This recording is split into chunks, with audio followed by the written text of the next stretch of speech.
You take on other people's energies because you believe you are responsible for how other people feel. This was maybe a childhood mechanism that you acquired early on when you had to tune to mom and dad, and there was a feeling there, almost like when you think of it, you think of empathic people or people that can feel other people's energies. They have a very strong sense of intuition. They're able to tune to people very easily. And one of the reasons this is because that ability to tune is a survival mechanism. It is a survival mechanism to pick up on how other people are feeling, to know, am I safe? Is it safe for me to be here? How do I need to be in order to feel safe? And if you think about it in the form of chakras even, thinking of it as you have this bottom three chakras of the root, the sacral, and the solar plexus. And what do empaths normally have trouble doing? Setting boundaries and feeling grounded. And what happens is if there was a feeling in childhood of I don't feel safe, there was in a way moving out of the bottom three chakras, moving all the way up to the third eye, to then tune to mom and dad, tune to the family system to know, and to tune to say, who and how do I need to be in order to feel safe? So in a way, it's a survival mechanism that has served you in the past. And in some people's lives, it may even serve them now, because of course, to be empathic, to be able to feel other people's energies, is something most of us have the ability to do. The degree also depends upon if you think about it like narcissism, for example, they have a very little capacity to feel other people's energies, or at least to be mindful and to care. Because I think they do feel other people's energies because in a way they want the energy so that they can feel safe, kind of control the dynamic. So it's almost like they probably do feel it, it's just they probably don't care. Now, the key to this, though, is understanding that what was a survival mechanism when you were a kid may now actually be holding you back and maybe attracting people into your lives as a lesson to help you learn the lesson. This is why I think a lot of times empaths attract narcissists.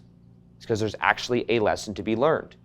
You're constantly being tested with your boundaries because in essence, it's someone that's boundaryless. You've moved the energy out of the bottom three chakras because you didn't feel safe. You moved it into the third eye. You tune to everyone else. You know how everyone is thinking and feeling. But it's almost like you've expanded your sense of responsibility. You expanded your sense of field to include everyone else. So then there's almost a boundarylessness. There are no boundaries. So what will be attracted into your life to help you learn boundaries? It'll be certain people that constantly test your boundaries. And you constantly maybe give up your boundaries to make other people happy.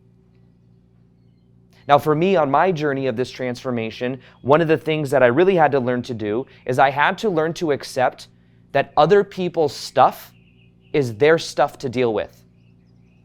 So if you set boundaries with someone else and they don't like it, that's their stuff to deal with.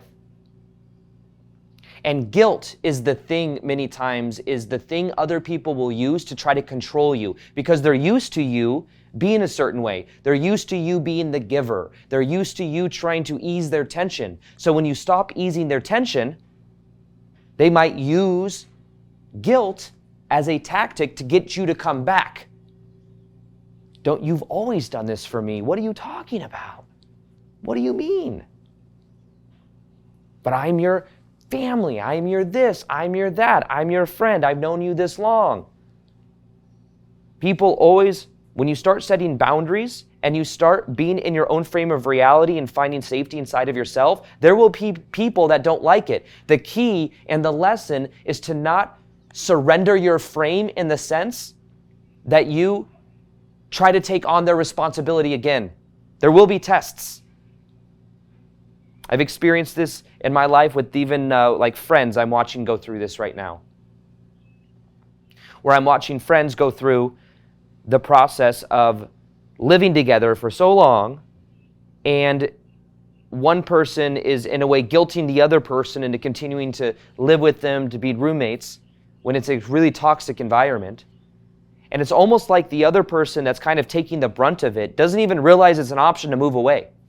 Really, like literally does not think it's an option. It's like, I can't. What do you mean you can't? I literally can't. Because I told this person a long time ago that I would do this with this person. I would move to this other house with them. But this other person is being extremely difficult. This other person has a lot of stuff that hasn't been worked through, and therefore it's being played out, and this other person is like having to deal with it. And it's interesting because I can definitely see how guilt is a factor that's being used to keep this other person tied to the energy.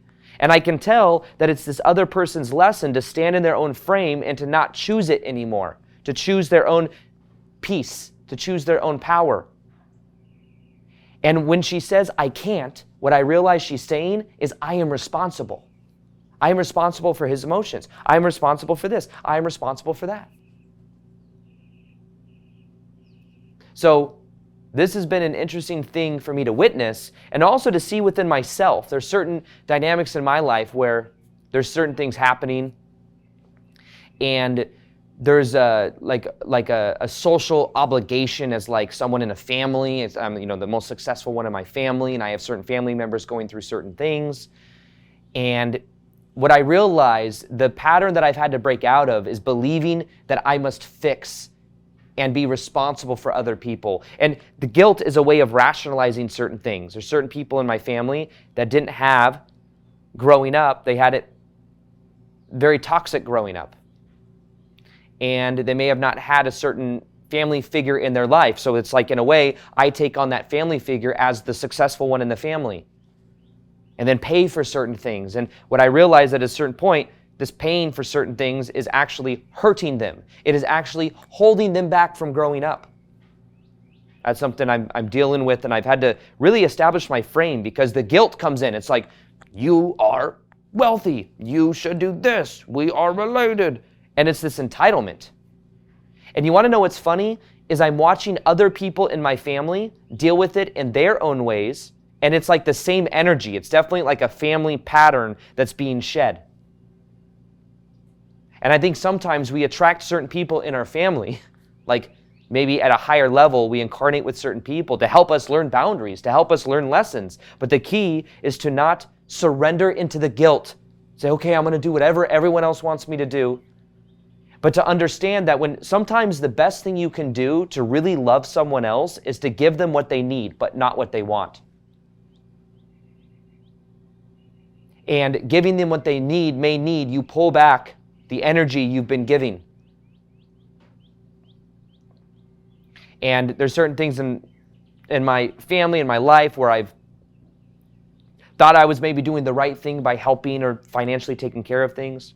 And I did it to a certain point, but now I can see there needs to be, it literally robs people from learning their lessons. It robs people from like going in and getting the reflection they need to make a change within themselves. Because otherwise, it's like the saying, you can teach someone how to fish, or you can give them fish. And you keep giving them fish and they never have to learn how to fish. And it's like, no, you need to learn how to fish, but you're going to be a little bit angry because you don't think you need to learn how to fish. You think that everyone's going to give you what you need when you need it. And sometimes the biggest lesson you can give someone else is to show them the repercussions of their actions and their, in a way, selfishness. Of them only thinking about themselves, the entitlement. So something that on this path of feeling other people's energy, of feeling responsible for other people's stuff, a huge key component is realizing that that might be their stuff, not yours. It is not your responsibility to manage other people's emotions. It is not your responsibility. So if you are expressing your boundaries with someone else and they are having an emotional reaction to it and are very angry about it, if you watch that and you feel connected to it, you feel like this is my responsibility, this is my fault, then you will absorb the energy of it. However, if you witness it, you observe it, and you can see it as their stuff, you won't feel as emotionally connected to it. As there's certain things, I go through waves within certain family dynamics, certain things where there's a certain level of drama, and I can tell when it's like I feel like it's my responsibility, I feel impacted by it. I feel like it takes up mental bandwidth. I feel emotionally like it's something that I feel emotionally connected to. However, when I'm able to observe it, I'm actually even able to help in a different way. It reminds me of learning when I got certified in breath work, for example. I got certified in a certain type of breath work that has to do with breathing and releasing energy inside of the body. And one of the most important things of the practitioners that are walking around is as people are breathing, listening to the music, and releasing energy, the most important thing is for the practitioners to hold a calm sense of space, not to be emotionally reactive. If somebody's like crying or somebody is screaming and yelling, not to go over to them and be like, oh my God, are you okay? Oh, I hope you're okay. Let me do this. Let me give you a tissue. Oh, here. Which signifies what you're feeling is not okay. You need to be fixed. And instead, when you walk around with presence and someone, you can maybe help them, but you're not emotionally triggered or reactive to it, then they feel safe. They feel this safety energy. This is normal. What I'm feeling is just a response that's coming through my body. And then also, you don't have a hook. So that's kind of a metaphor for understanding this. It's like you can be like, oh, this is the stuff that you're dealing with. You're calm in your own frame of reality. And then anything that they feel resistant about, they may project onto you, but they're mirrored back by it. So for example, one thing I remember telling my dad when he was dealing with my ex-stepmom, when he was he was going to like therapy with my sisters at one point. And he said he'd go to the therapy office and meet up, and then the ex-stepmom would come, and she would just be yelling at him, making a scene. It'd be embarrassing. And he would then, oh, what am I doing wrong? He would try to fix it. He would be, what do you mean? What do you mean? It was this whole altercation he was embarrassed by. And it kept happening. This is years ago, and I remember telling him, I said, why don't you try this thing? Why don't you try just not emotionally, like not responding, not reacting at all? So I got a call like a week later, and he says, guess what happened? I said, what? He's like, I went, I sat down, she came in, she started yelling at me, making a scene, and I just sat there, and I pretended like she didn't exist. And because he wasn't reacting, she did her thing and was like doing her thing for like a good whatever couple minutes, and then she couldn't handle the fact he wasn't reacting, and she just walked out. She didn't even stay for it. And it was a response to the energy, because people if you respond, and I'm not saying to respond and like pretend like they're not there necessarily. I am saying you can respond with presence, but you can observe rather than react and be present. And in that energy, it then reflects their energy back to themselves, which you can have even more comfort in knowing that that's their stuff to deal with, not yours. They're being reflected back with their energy, and they may not like that, but that's their stuff. So understand that this process of healing and of being in your own frame of reality is really about finding safety inside of yourself by understanding the difference between subject and object. This is the key for empaths. Because when you are an empath and you can feel other people's energy, you think everyone else is an extension of you. You think everyone else is subject, is part of you. Instead of realizing the difference between, also you could call this self versus other. Self versus other. And what you must learn to do more so is be in your own sense of self. Who am I? What are my values? Where do I end and you begin? What is self? What is other? And remember, as a survival mechanism as a kid, there was this realization or this belief that like, okay, self, I don't feel safe in my own sense of self. So mom's emotions are myself. That family dynamic over there is myself. My brothers and sisters' happiness is myself. Everything is my responsibility. Everything is seeing S's everywhere. SSS, self, self, self, self, self. And not able to see others. So of course, later on, you tell someone say something to someone else, they have tension. That's me. I need to manage the tension. I can't say this to them, because if I say this to them, they're going to feel tension, and their tension is my tension.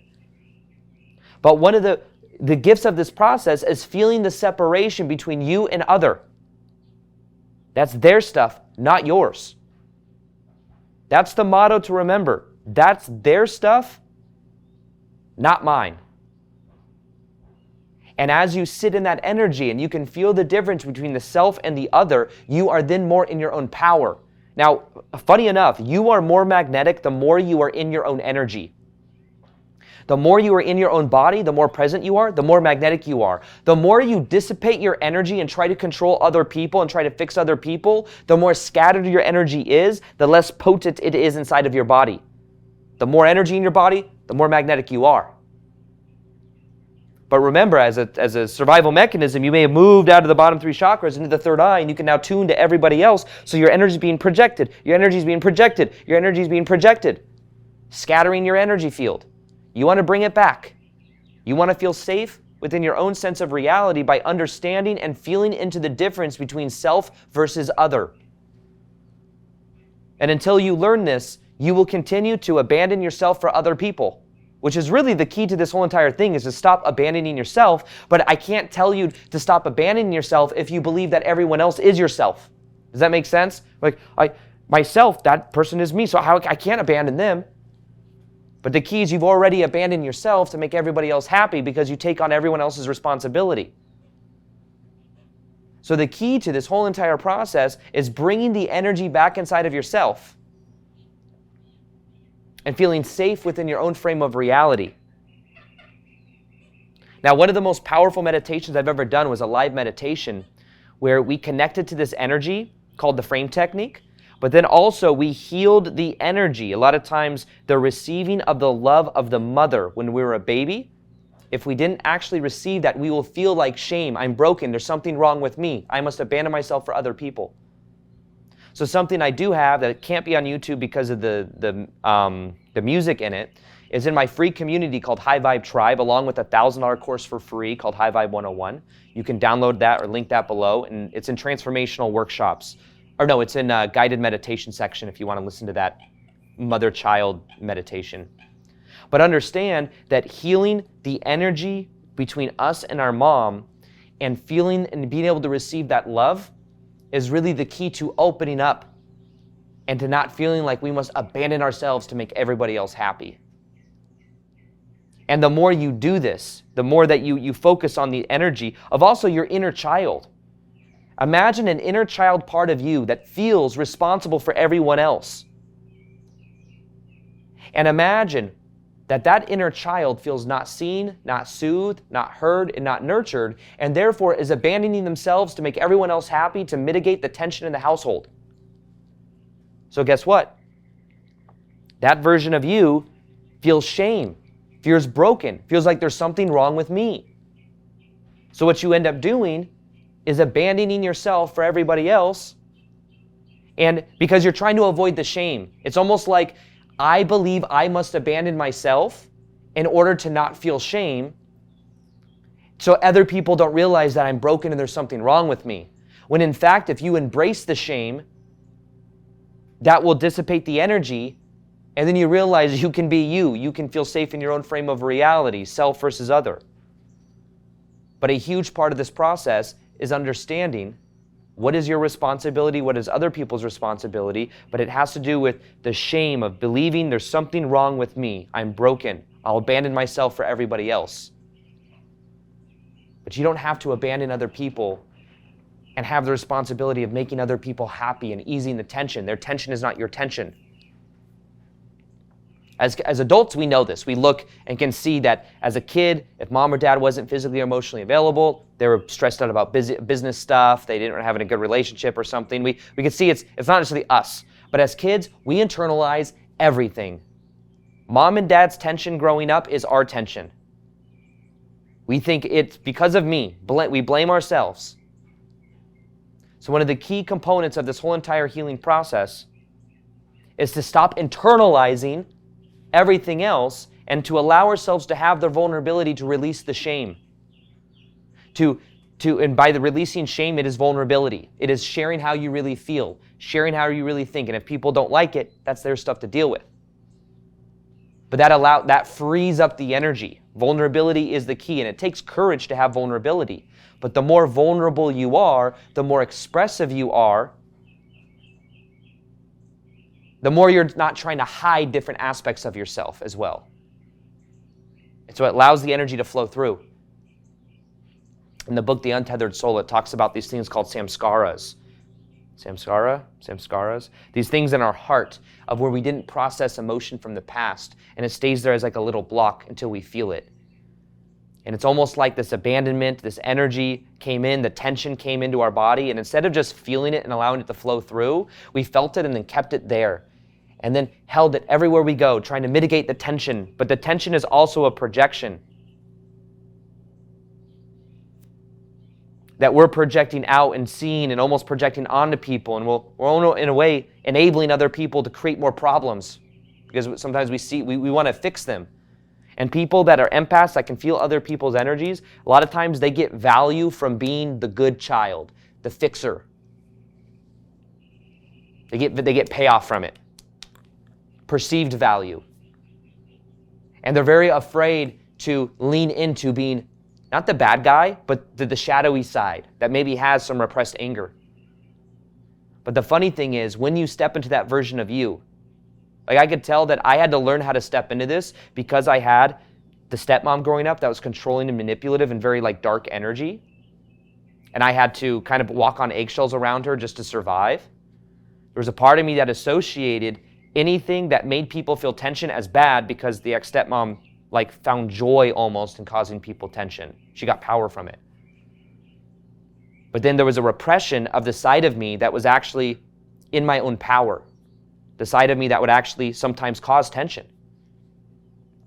And as a leader, as somebody that runs a big business, that has a YouTube channel, I've had to learn how to get more comfortable with tension. And maybe that's what this pattern is. It's an opportunity for you to lean into tension and to know that you leaning into tension may cause tension in other people, but that's not your thing it's not your responsibility to deal with. And you're not going to become sometimes people that are empaths, they can feel other people's energies. They're worried if they give any tension whatsoever, then they're immediately a narcissist, and they're so afraid to become that. You're not going to become that. You can already feel and attune to other people's energies.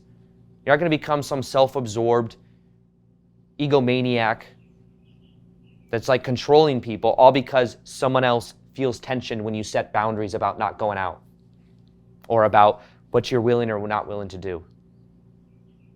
But understand, they may be in your life as a reflection of it's time to step into your own power, to setting boundaries.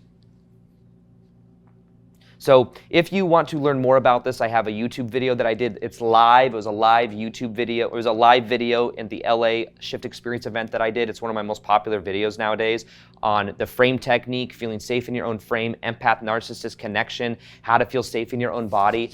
And you can watch this meditation or watch this video right here. So empaths, people that can feel other people's energy. This is both a superpower